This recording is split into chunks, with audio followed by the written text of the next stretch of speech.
The rain drummed steadily on the cobblestones, pooling into small streams that wound through the cracks. Ethan Hart walked alone, his coat pulled tight, head bowed. The weather wasn't the reason for his posture. He carried something heavier than the rain. His steps were slow, guided more by habit than intent. The streets were deserted, and the silence pressed against him like an unspoken question. Then Ethan saw it. A soft glow spilled out from a doorway tucked between two narrow buildings. Above it, a sign swayed gently on rusted hinges. Library of Second Chances. He paused. The glow was warm and inviting, standing out sharply against the dark and quiet street. Curiosity edged out his hesitation, and he stepped toward it. The door creaked as Ethan pushed it open. The air inside was different, dry and still, carrying the faint scent of aged parchment and leather. Shelves stretched upward into shadows, filled with books of every size and color. But these weren't ordinary books. They shimmered faintly, humming softly, almost alive. At the center of the room stood a large oak desk under a glowing chandelier.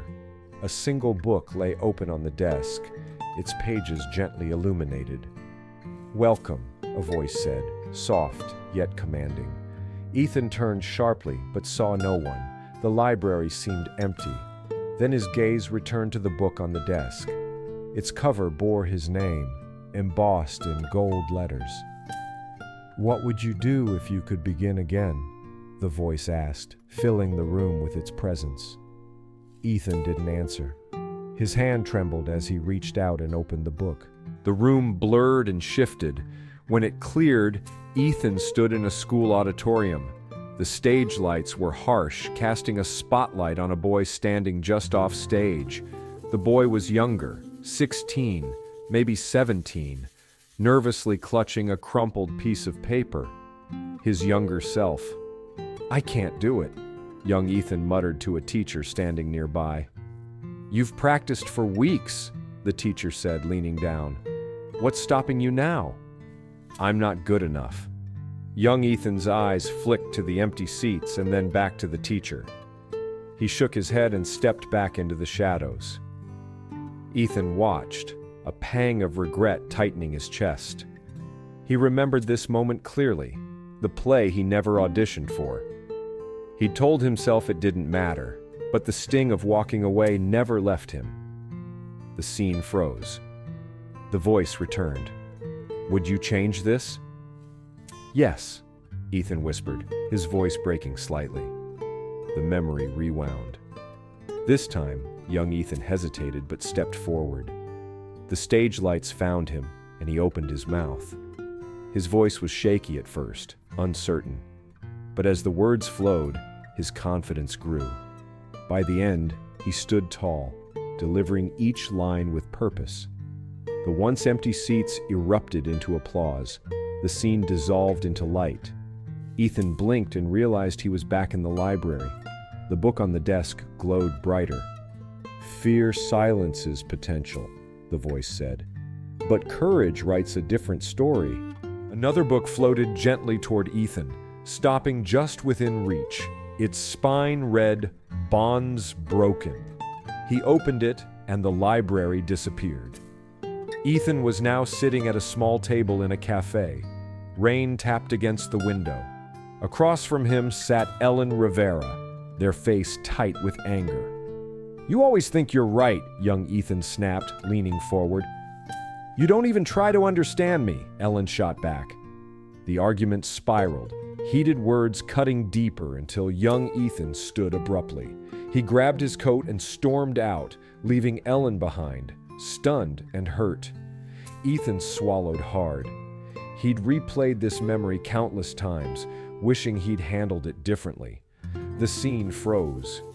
"Would you change this?" the voice asked. His answer came faster this time. "Yes." The memory rewound. This time, young Ethan paused. "I'm sorry," he said, sitting back down. "I'm stressed, and that's not your fault. Let's figure this out." Ellen hesitated, then nodded. The tension lifted. replaced by understanding. They smiled, laughing softly as the rain continued outside. Ethan blinked back tears as the scene dissolved. Back in the library, the air felt warmer. The shelves around him glowed faintly. "Forgiveness doesn't change the past," the voice said. But a staircase appeared, glowing softly. It led to a simple desk with a single book on it. The cover read, "The present is yours." Ethan approached and sat down. The book was blank, except for one line in the center. "What will you write today?" A quill hovered before him, waiting. Ethan hesitated. For years he'd felt stuck, as if his story had already been written, leaving no room for change. But now he realized that wasn't true. Slowly, he picked up the quill. He wrote a single word. "Begin." As he wrote, the words lifted off the page, glowing brightly. They flew into the air, weaving through the library.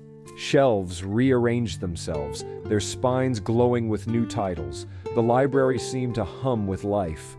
When Ethan stepped outside, the storm had passed. The streets glistened under the soft light of dawn. In his hand, he carried a small, glowing book. Its cover bore two simple words, "Begin again." He didn't look back as the library faded into the shadows. Ahead, the world felt different. Not lighter, but clearer, as if each step held new meaning. Somewhere in the distance, a bell tolled.